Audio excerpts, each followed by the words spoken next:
Hey there, welcome back to another video. This time around, it is my review of the 1985 comedy sequel, Police Academy 2, Their First Assignment. Now, Police Academy 2 is one of those sequels that was rushed into production after the surprise success of its predecessor, and as a result, you have a film that really does seem like there were a lot of corners that were cut and there wasn't as much effort put into the script or the story as the predecessor. It's one of those sequels that, at the end of the day, I can watch as a time waster, mainly for the cast and for some other aspects of the plot, but it's not really something that I would consider to be one of my favorites, let alone one of the better sequels out there. It's directed by a guy named Jerry Paris, and apparently he wasn't even the original director. He was a guy who was picked by the producers last minute because they fired the original director, who was James Signorelli, who would go on to direct Elvira, Mistress of the Dark later, because James Signorelli was a little too edgy for the producers' tastes for whatever reason. I guess they felt he was too edgy for the Police Academy sequel, so they sent him packing. That led to them having to find a last minute replacement, and they wound up finding a Hail Mary and Jerry Paris, who hadn't really directed a feature film in years and had mostly just been directing television. And I guess they felt like, okay, a television guy will work because Hugh Wilson did the first movie, and that was a very successful hire. And Jerry Paris is nowhere near the same level of director as Hugh Wilson. I'm not going to sit here and say that his direction is terrible or no good or awful. It's just very run of the mill. It's just very average. There's not really a lot of elements to it that are that distinctive compared to Hugh Wilson, who really showed some really capable camera work and was really able to move the camera around and really consistently capture the zany, oddball, madcap energy of the first movie. Jerry Paris, other than maybe like a couple scenes here and there, he doesn't really capture that energy in the same capacity. And there are a lot of scenes that just very much blend together. They just become very um amorphous, and there's not really a lot of distinction between the two visually. There's not a lot of movement with the camera. A lot of shots in the film are very static. They're very flat-footed, and at times that can definitely make the comedy come across as a little more tired because it doesn't have the same energy that the first film had direction wise. I would say the most elements of the energy that I saw in the first movie that I was able to observe in this sequel visually were in like the sequence at the lamp store, or the opening scene where Tim Kazurinsky's character is locking up his shop for the night, and some moments in the climax at the zoo, or some of the scenes involving Zed and the Scullions uh, rampaging throughout the city. But a lot of the precinct scenes, a lot of the other sequences that didn't really involve a over the top pratfall or gag really did come across quite flat visually. The screenplay is by Barry W. Blaustein and David Sheffield, and I don't think the script is nearly as good as the first film either. But I will give the script some credit for a few different aspects of it. For one, I like how some of the members of the police academy, the new graduates from the first movie, they wind up in a different location now, in a completely different setting, and the way that they are placed here in this Chicago uh, I think it's Chicago. It's some kind of, yeah, it's some kind of precinct in the big city. So they get transferred over to this big city. I think it might have been Los Angeles somewhere, because I know it was shot in LA. But they get transferred to a big city, to this other precinct, the 16th precinct, which is headed by this other captain who is the brother of Lazard's, the character played by Eric Lazard in the first movie. And so these new recruits, these new graduates in the police academy, uh, which are very familiar faces, Tackleberry and Mahoney, and so on. They're sent to this precinct because the precinct is like the worst ever, and is the worst in the district, and they have a really bad track record in terms of capturing criminals, and there's this punk gang that's running rampant. And so these recruits are sent over there as a last ditch effort to try to boost the precinct in terms of its rankings, and also stop the punk gang. And I don't mind the new captain. I think Captain Pete Lazard is actually not too bad. I think the punk gang led by Zed adds a different feel and vibe to the sequel than the first movie with the riot and everything. Has a more clear villain. But stuff like Mauser, who honestly, the actor didn't do that bad of a job, but the character of Mauser is very much just a copy of G.W. Bailey's character from the first movie. It's very much just Harris, but oh, we couldn't get Harris this time because the actor was busy doing other things, so we're going to recreate a Harris clone in Mauser. So a lot of the stuff that Mauser does, a lot of the dialogue that he's given, a lot of elements of his character is pretty much just hand-me-downs of Harris from the first movie. There's some new character that's thrown in there to replace the character that Leslie Easterbrook played in the first movie, in this motorcycle cop uh, played by Coleen Camp, named Kirkland. And there's this romance subplot with her and Tackleberry, and it didn't do anything for me, especially the scenes involving Kirkland's parents, because it's just one long lazy joke about how her father just likes to get into fights randomly because he was a former boxer. And there's just a good amount of that laziness. There's a whole multitude of really lazy Asian stereotype jokes and gags. There was one that kind of worked for me, involving Michael Winslow's character, um, Larvell Jones, where he acts like he's in a Bruce Lee movie and gets in a fight with some of the thugs.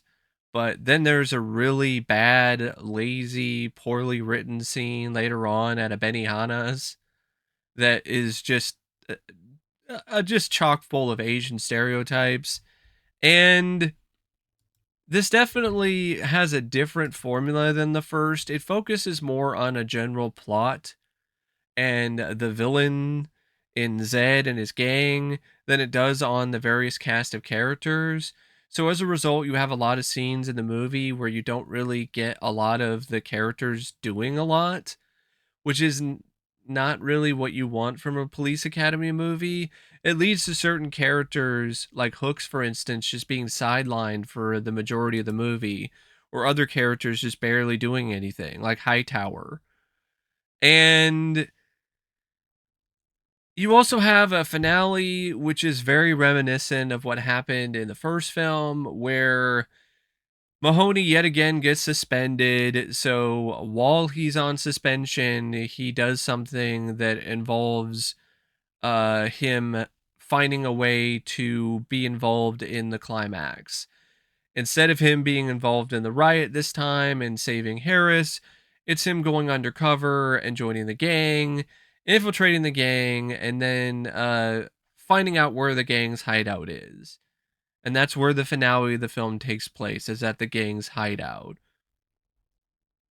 And there's some really unfunny moments with him trying to fit in and be a gang member, which is really cringe and just not funny at all for the most part. And it's just one of those scripts where you definitely do get the vibe that a lot of things are being recycled here because of the short time crunch. And I like the punk gang, the Scallions. I like Zed. I like the scene where they go to the supermarket and just start randomly just taking a bunch of things. And there's some fun lines of dialogue in that scene and some fun moments of lunacy.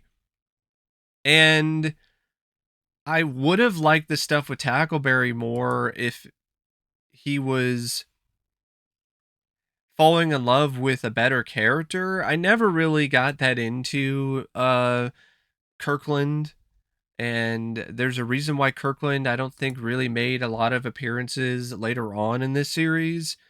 And if she did, it was very brief because she just wasn't really a good fit. And it just came across like yet another character that they're just creating to replace someone else because they weren't able to have them be a part of the cast this time around. And that's just kind of disappointing if you really think about it. And yeah, it's also one of those films where, you know, there's not a ton of action either, but there wasn't a lot of action either in the first, but it seemed like there was even less here, surprisingly enough, considering the fact that you have a whole gang. And I definitely would admit, though, that even though Mauser and his character is very much just a knockoff of Harris, there's some fun moments with that character. The shower scene, for instance, that's definitely one of the funnier moments in this script. And I definitely enjoyed Tackleberry and his shtick again. But and Mahoney, like the whole scene with him at the beach in the beginning. But here's the thing. You can also tell that the tone is significantly less edgier and more family friendly. Even though there's still nudity because the 80s were a crazy time when it comes to PG ratings for a while. But even with the nudity, it still feels like it's a tamer movie when it comes to the comedy, when it comes to other aspects of the story. And the first film was R-rated, and for a legitimate reason. Like, it was a raunchy film. The raunchiness is really scaled back here, and so you just get a lot more goofy stuff and sight gags and other stuff that, for the most part, to me, is more of a miss than it is usually a hit. It's usually off target and wildly in this screenplay. So it's just one of those scripts where I'm not going to sit here and say that it outright sucks, but it definitely isn't what I consider to be great. It's just very mediocre. The cast, I mean, they do the best that they can with what little they have to work with. I mean, Steve Guttenberg, Bubba Smith, David Graf, Michael Winslow, Bruce Mahler, Marion Ramsey. They are all back into the fold here, and it's fun to see them again playing these characters. Although I wish that some of them had a little bit more to do. I like that Michael Winslow had a little bit more to do action wise. That was fun. But it felt like Bubba Smith was kind of sidelined a little too much. Same goes for Tackleberry, although Tackleberry does have some moments. The rest of the 16th precinct, though, Coleen Camp is Kathleen Kirkland. I just didn't buy her as a gun nut. A lot of aspects of her character just came across as really painfully forced to me, and I didn't really feel she had a lot of genuine chemistry with David Graf either, and they're supposed to be an item. Art Metrano is Mauser. I would say out of the newcomers, other than Howard Hesseman, I think he was the one that had the best outing uh, as a newcomer to this cast. Yeah, he's definitely a poor man's Harris, but he does a pretty good job filling the shoes of G.W. Bailey. Has the same personality, but he managed to make it his own a little bit. Uh, Definitely an irascible personality. Definitely the type of guy that you want to see get his comeuppance, and that's what you want out of this character. And Matrano, I do feel he did a really solid job. Uh, Howard Hessman, I know he hated this movie or hated doing this film. In fact, he refused to ever return to the franchise as a result. But it didn't really come across that way on camera. It seemed like he had some fun with the role and enjoyed working with the cast and doing something that was a little bit more silly and cartoonish in nature compared to some of the other things that he's done in his career. Peter Van Norden, though, is Vinnie Schultman. I didn't really care for that much. The whole premise of this character, this whole gag of this character, is that he's just a filthy, dirty guy who even eats cereal with cat turds in it. And that was just a joke that was incredibly one note. And the guy was just obnoxious. Apparently, it was supposed to be the character played by Donovan Scott in the first movie, but the actor understandably refused to reprise his role if all he's going to do is just be filthy and dirty and eat cat turds. Um, Ed Harley's also in this as an officer. You have Lance Kinsey who plays Proctor. Had some fun with his character. Just a guy who's just completely a total dunderhead and a dunce. And him and Art Matrano made a really fun pair together. George Gaines does have a cameo as Lassard, Commandant Lassard from the first movie, but it's very brief. Julie Brown played a character named Chloe, and she was supposed to have a bigger role in the movie because she was going to be involved romantically with Mahoney, but the footage didn't really click, so her character was cut significantly, almost to the point where you barely even notice her in the cast. Tim Kazurinsky plays Sweet Chuck. This guy owns this lamp store who's constantly just bullied by the punks throughout the movie. Had some fun with his performance, especially when it comes to his physical comedy. I think he's an underrated physical comic, and there were some funny moments of physical comedy with his character.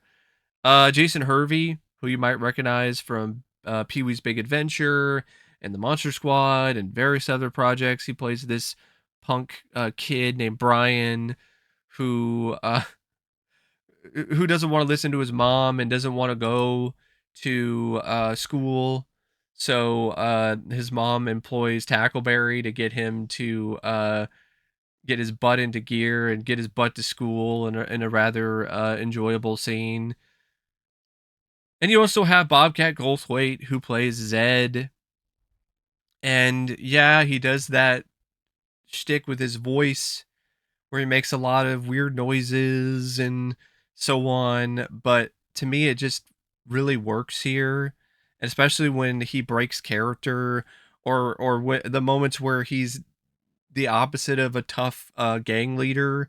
He's like watching Family Affair, and he has these moments where he's being polite. Like the way that Bobcat was able to switch personalities was really quite something else, and it really led to some of the funnier moments in the movie. And I definitely understand why his character would make more appearances in this series and why he was a part of the third movie, because there's just something so unique about this character and something so fun about Zed. Honestly, I wish Zed was in the movie more. That's how much I liked Bobcat Goldthwait and his performance in the film. The movie features some decent cinematography and editing by James Crabb and Bob Wyman. Robert Folk comes back and does the score here. It's just as fun and as energetic as the first film score, with a few little extra differences, like his music that he did for the gang, for instance, that was pretty effective and definitely had a good sound to it. And the main police academy march does make a return, and it's rather triumphant, and it's still as catchy as ever. The original songs, though, for the soundtrack, there's nothing on the caliber of Jack Mack and the Heart Attacks, I'm Gonna Be Somebody. A lot of very generic pop tracks that really aren't really much of anything, let alone that memorable or that fun to listen to. And I will give the film this. It's very short. It's only like 80 something minutes. And I definitely feel that if it dragged any longer, it would start to be a bit of a slog, considering how little there is in terms of the plot. But it's just one of those movies that, yeah, it's not that impressive on really that many fronts, but there is fun to be had with it. There's fun to be had with this sequel, mainly anything involving Bobcat Goldthwait and some of the other original cast members from the first film, like Michael Winslow and Steve Guttenberg and David Graf. But it is one of those films where your enjoyment will definitely vary. Like, if you weren't really a super big fan of the first movie, then this is not going to be a film that you're really going to enjoy that much. But if you like the first film and you like these kind of zany, oddball comedies, this is definitely something worth watching at least once. But for me, it's one of the weaker entries in the Police Academy series. Not quite on the same level of banality as some of the later sequels, and it's not quite as terribly and funny and dull as Mission to Moscow, but it's still at best just like a 3-star film. Like, just one of those movies where you can put it on and have some fun with it, but not really have a desire to like watch it again after it's over. Uh, it's not on the same level as the first in any capacity to me. Like, the first film, I would sit down and watch again, and I would still get as much enjoyment out of it.